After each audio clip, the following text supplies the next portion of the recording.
Today in the episode, Trump gives Russian economy 6 months to live after imposing oil sanctions.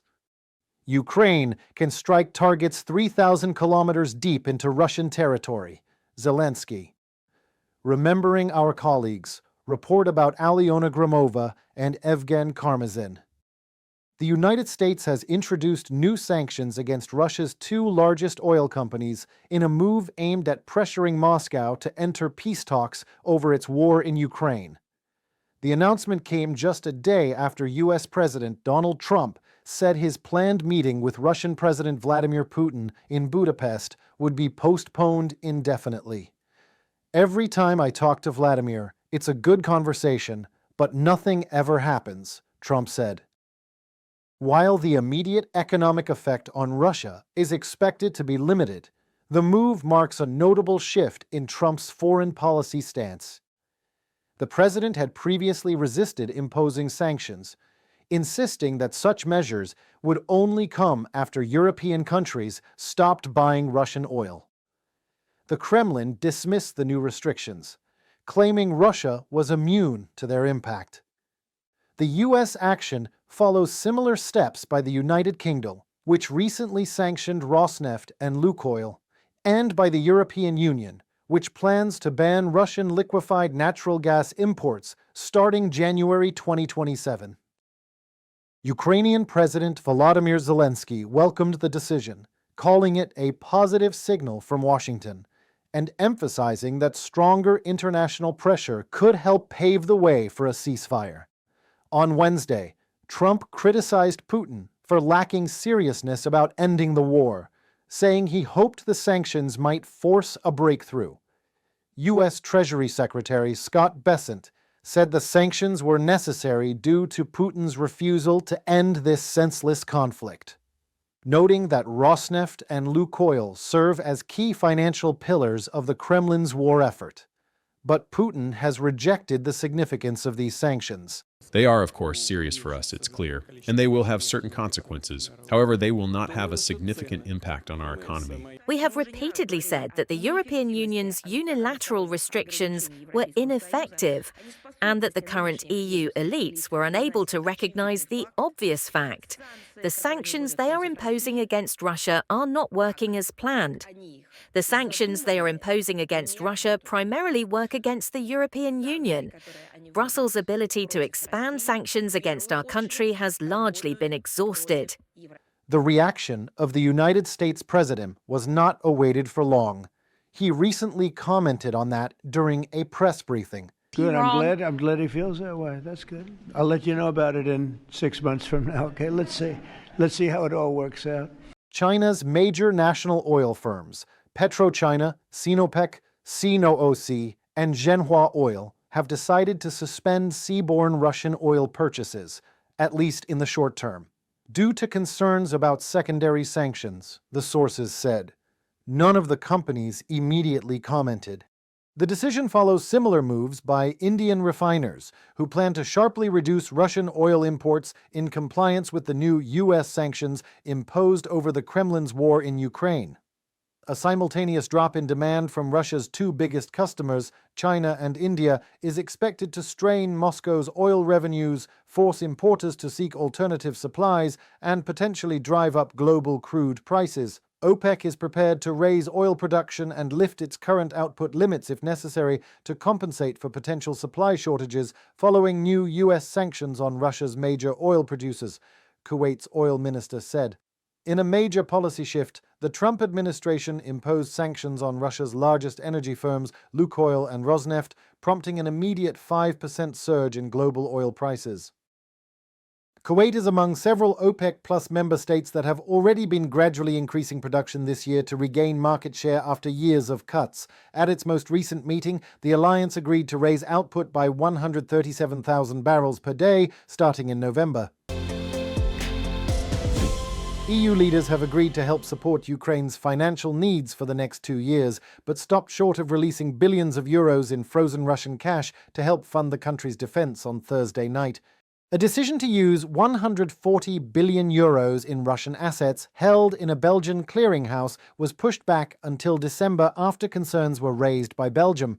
The controversial still most necessary move, would be on top of sanctions the bloc has imposed on Russia, the latest targeting the Kremlin's oil revenues.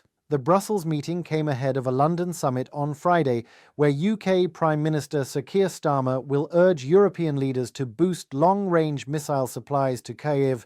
Ukrainian President Volodymyr Zelensky is set to attend the meeting of the so-called Coalition of the Willing alongside NATO Secretary-General Mark Rutte, Denmark's Prime Minister Mette Frederiksen, and Netherlands' Dick Schoof. Other leaders, including French President Emmanuel Macron, will join virtually.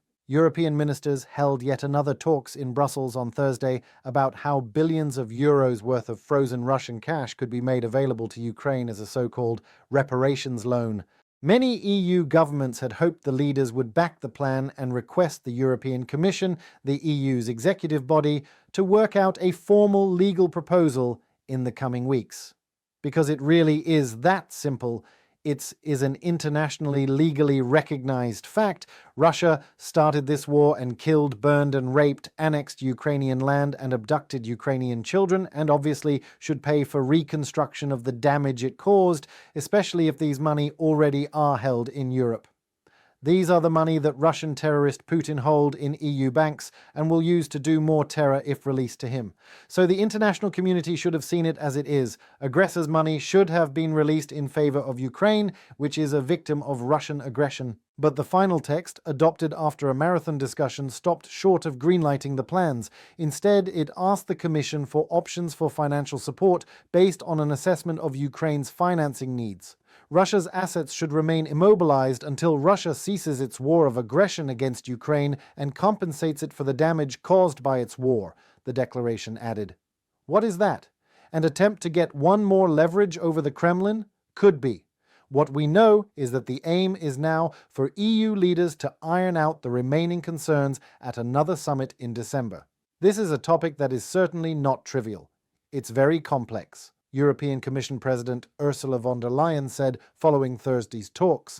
It was also very clear that there are points to be clarified, she said, while some officials sounded a positive note just as well. The bloc has committed to ensure that Ukraine's financial needs will be covered for the next 2 years. Russia should take good note of this. Ukraine will have the financial resources it needs to defend itself. Antonio Costa, European Council President. Every voice matters. Join our community, support independent journalism and help us bring you the truth from Ukraine. Become a member of Ukraine Today. Join us now. Whatever happens, here is the main paradigm that Russia wants the international community to exercise. Whatever happens on the border, it wasn't them. Russian military aircraft violated Lithuanian airspace on the afternoon of October 23rd. A fighter jet and a refueling aircraft entered Lithuania's airspace for 18 seconds, and NATO aircraft were scrambled to intercept them, according to the Lithuanian Ministry of Defense and President Gitanas Nausėda. On October 23rd, around 6 p.m., the Lithuanian Air Force detected a border violation near Kybartai, a Russian Su-30 fighter jet and an Il-78 refueling aircraft, the statement said. It is believed the Russian aircraft were conducting refueling exercises in the Kaliningrad region. They crossed approximately 700 meters into Lithuanian airspace and stayed for about 18 seconds. I strongly condemn the violation of Lithuanian airspace recently by the fighter jet and transport vehicle, transport plane of Russian Federation from Kaliningrad region side.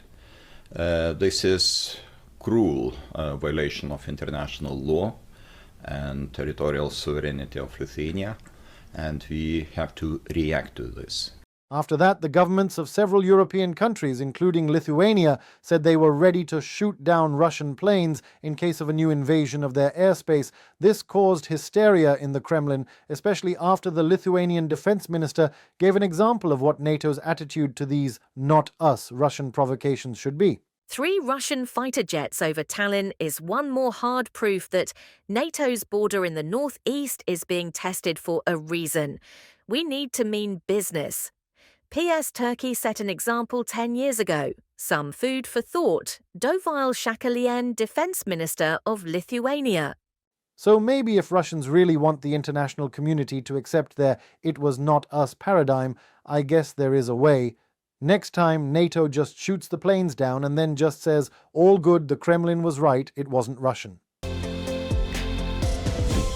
Since the very first days of Russia's full-scale invasion of Ukraine, journalist Alyona Gramova, cameraman Yevgeny Karmazin, and special correspondent Oleksandr Kolichev have worked tirelessly in the Donetsk region. Day after day, they brought stories from the front lines about the courage and resilience of Ukrainian defenders and about the suffering of civilians living under constant Russian shelling. Through their reports, the world learned the truth about the crimes committed by the Russian army against the people of Ukraine. For Alyona, Yevgeny, and Oleksandr, journalism was not just a profession. It was a mission. They went where others would not dare, documenting the war as it unfolded, often under direct threat from rockets and drones. They believed that showing the truth was their duty, no matter the danger. How they are remembered by their colleagues and the viewers of UATV in our report. 2 missile strikes were launched by Russian forces last night on the city of Selidove in the Donetsk region. Around 2 p.m., Russian troops struck Kostiantynivka. 11 civilians were killed in a massive overnight shelling of Dobrapilya in the Donetsk region. This is what one of the central districts of Pokrovsk looks like now, after yesterday's Russian missile strike. To the shelter! To the shelter! Alyona Gramova, war correspondent for the UATV channel. She was always one of the first to arrive at the scene of attacks, showing the world the war crimes committed by Russian aggressors. She used to say she couldn't do otherwise. Back in 2014, she had already been forced to flee her hometown after it was occupied by Russian forces and moved to Kramatorsk. And after Russia's full-scale invasion of Ukraine, she made an important personal decision. From the first days, my editors told me, you can evacuate. You can move to Kiev, to Dnipro, you can work from there. But I always said, this is my home. I've already been displaced once in my life. I didn't want to go through that again. So I made my choice. I'll stay until the very end. Alyona entered journalism 6 years ago. She says she had never even considered it as a career. Her first report happened by chance. Since 2021, when she joined UATV, she became a war correspondent. In Donetsk region, Alyona always worked with her team and called them the best. Come on, tell them. Why do you always go quiet when I start filming? Yevgeny Karmazin was born in Kramatorsk. He covered events across the Donetsk region. If you didn't download Stalker 2, just come to Pokrovsk. It's like playing the real thing. In this video, Yevgeny Karmazin, cameraman for the UATV channel, spending time with his family, his parents, wife, and young son. After the full-scale invasion began, Yevgeny evacuated his family to a safer place. In Dnipro, he began working with a colleague from Kharkiv, who had also temporarily moved away from the front line in 2022. I remember our first meeting so well. Yevhen came up to me, hugged me, and said, "Hi, I'm Yevgeny. We'll work together. I can do everything. We'll make it work." And he was right. Until Kharkiv region was liberated, we worked in Dnipro, and we were a real team, a true team. Sometime later, Yevgeny returned to Kramatorsk to continue documenting the horrors of Russia's war against Ukraine. They always worked as a trio, Alyona, Yevgeny, and Oleksandr Kolichev, always covering for one another under constant threat from Russian drones and missiles. We're tempting fate already. It's time to go. On the morning of October 23rd, Alyona, Yevgeny, and Oleksandr were, as usual, working in Kramatorsk. The crew was at a gas station filming the aftermath of a recent Russian shelling. At that moment, their vehicle was attacked by a Russian Lancet drone. Alyona Gramova and Yevgeny had an open fracture. He is currently in intensive care. This news was a terrible blow to our newsroom. Everyone who worked with Alyona and Yevhen will tell you, they were not only true professionals, but people you could always rely on. They always wanted to be first on the scene, to show the world the real truth about Russia's war crimes. And they always wanted the world not to remain silent. Alyona and Yevgeny are among the Ukrainian media workers killed by Russia while performing their professional duties since the start of the full-scale invasion. Russia is not only committing war crimes, including against journalists, it is doing so deliberately. And when it comes to journalists, this is particularly egregious because under all conventions, journalists are not legitimate military targets. They have the right to work. It's clear that Russia is now deliberately targeting civilians and journalists who are doing their jobs.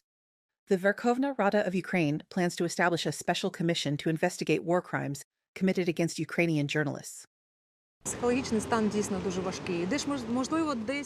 psychological pressure is really heavy, and my health sometimes suffers. When you wear a heavy bulletproof vest for several hours a day, sometimes 5 or 6, it takes a toll. But despite all that, I have no regrets. Alyona Gramova was 43 years old. Yevgeny Karmazin was 33, reported by Natalia Husak and the entire UATV team. It was Henry Keane. Thank you for standing with Ukraine. Please subscribe so as to stay tuned to what is happening in the world, shown from the Ukrainian perspective. Goodbye.